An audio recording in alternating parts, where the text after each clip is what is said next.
રૂપ યૌવન સંપન્ના વિશાલકુલ સંભવા વિદ્યાહીના ન શોભંતે નિર્ગંધા ઇવ કિંશુકા.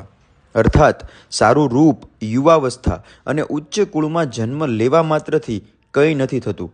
જો વ્યક્તિ વિદ્યાહીન હોય તો એ પલાશના પુષ્પ સમાન બની જાય છે, જે સુંદર તો દેખાય છે પણ એમાં કોઈ સુગંધ નથી હોતી. અર્થાત મનુષ્યની સાચી સુગંધ અને ઓળખ વિદ્યા અને જ્ઞાન જ છે.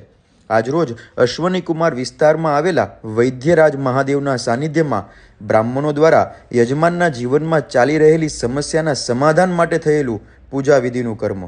આ પૂજાનું સંપૂર્ણ ફળ યજમાનને પ્રાપ્ત થાય અને એના મનનો સંકલ્પ મહાદેવ પૂર્ણ કરે એવી મહાદેવના શરણોમાં પ્રાર્થના સાથે ભૂદેવોના આશીર્વાદ. યજમાનનું કલ્યાણ થાય. જય મહાદેવ, જય શ્રી કૃષ્ણ.